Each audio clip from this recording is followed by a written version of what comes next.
A escolha do nome de Costa e Silva para ser o segundo presidente militar durante a ditadura ocorreu porque dentro do próprio regime militar existia uma disputa entre grupos com visões diferentes sobre como conduzir o governo.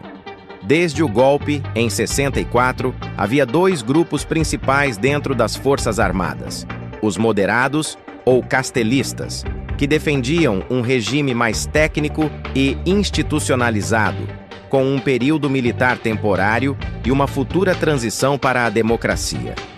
Castelo Branco representava esse grupo, que tinha forte influência de economistas liberais e setores mais tradicionais da política, e os linha dura, que defendiam um regime mais autoritário, sem previsão de devolver o poder aos civis.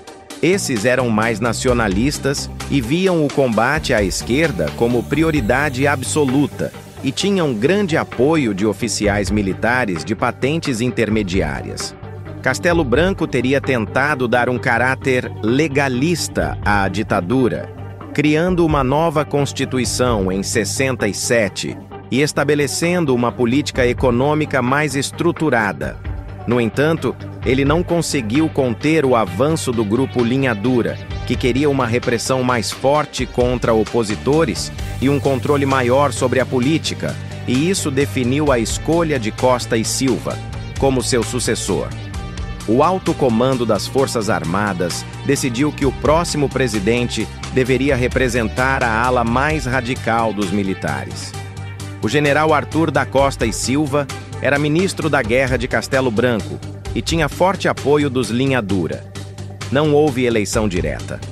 Costa e Silva foi escolhido por um colégio eleitoral militar, garantindo que o regime continuasse no controle. O governo de Arthur da Costa e Silva, que foi de 15 de março de 1967 a 31 de agosto de 1969, marcou o endurecimento da ditadura militar no Brasil, culminando na edição do Ato Institucional número 5, AI-5, que fechou ainda mais o regime. Desde 1967, havia um crescimento da oposição ao regime, com manifestações estudantis, greves operárias e até algumas ações armadas de grupos revolucionários. No Rio de Janeiro, milhares de estudantes, artistas e intelectuais saíram às ruas contra a repressão do governo, na Passeata dos 100 Mil, em junho de 1968. O governo respondeu com mais repressão e prisões.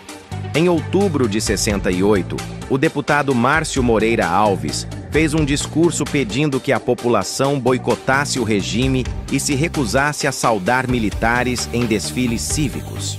O governo pediu autorização ao Congresso para processá-lo, mas o pedido foi negado, e isso foi o pretexto para o endurecimento do regime, culminando no famigerado Ato Institucional número 5, AI-5, em 13 de dezembro de 68, que deu ao governo poderes absolutos, como fechamento do Congresso Nacional e assembleias legislativas, cassação de mandatos de parlamentares, prefeitos e governadores, censura prévia à imprensa, música, teatro e televisão, suspensão do habeas corpus para crimes políticos, expulsão de professores e estudantes de universidades. Com o AI-5, a ditadura se tornou ainda mais autoritária e violenta. Mesmo com o endurecimento, grande parte dos empresários e da mídia continuaram apoiando o regime porque ele favorecia o crescimento econômico e combatia greves e movimentos sindicais, como dissemos em vídeo anterior. Apesar do suposto incômodo da mídia, após o endurecimento do regime, casos bizarros foram protagonizados por essas instituições, como no caso da Folha de São Paulo, que recentemente veio à tona e que ocorreu durante a ditadura militar no Brasil, mais especificamente nos anos 70, quando a Folha de São Paulo cedeu veículos de sua frota para o DOI-CODE, um dos principais órgãos de repressão do regime. Isso permitia que agentes da ditadura circulassem sem levantar suspeitas, já que os carros não eram identificados como pertencentes às forças de segurança. Esse episódio ganhou luz, principalmente após a Comissão Nacional da Verdade, que ocorreu entre os anos de 2012 e 2014, investigar colaborações entre a imprensa e o regime. Apesar dos incentivos a multinacionais, apoio a empresas da mídia e demais setores, em termos financeiros absolutos, algumas construtoras e bancos ganharam ainda mais. Durante a ditadura militar, muitas empresas cresceram exponencialmente devido ao apoio ao regime. Esse crescimento ocorreu principalmente por meio de contratos públicos sem licitação, créditos e isenções fiscais fornecidos pelo governo, expansão do mercado devido ao desenvolvimento de infraestrutura, controle da classe trabalhadora, reduzindo greves e sindicalismo. As construtoras Odebrecht, Camargo Corrêa e Andrade Gutierrez foram as principais executoras das mega-obras da ditadura, como a Ponte Rio-Niterói, a usina de Itaipu e a Transamazônica. Obtiveram contratos e financiamentos públicos sem transparência. Cresceram tanto que viraram multinacionais com operações em diversos países. Enquanto a Globo crescia na audiência e em publicidade, essas construtoras receberam bilhões diretamente do governo. O Banco Nacional e outros bancos receberam créditos vantajosos e privilégios do Banco do Brasil e do BNDES.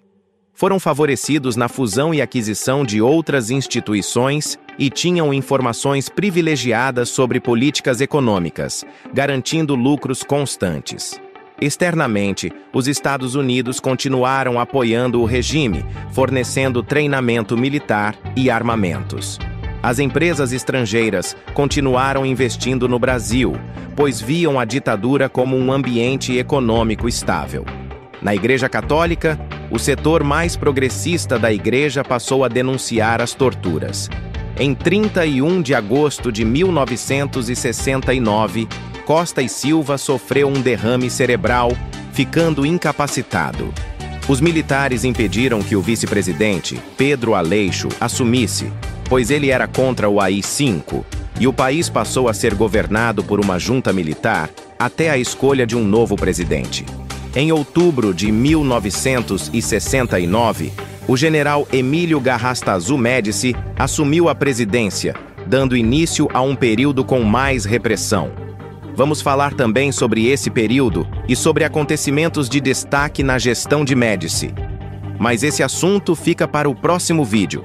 Obrigado por ficar até aqui. Se gostou, deixe seu like, se inscreva no canal e compartilhe o vídeo com seus amigos. Até mais!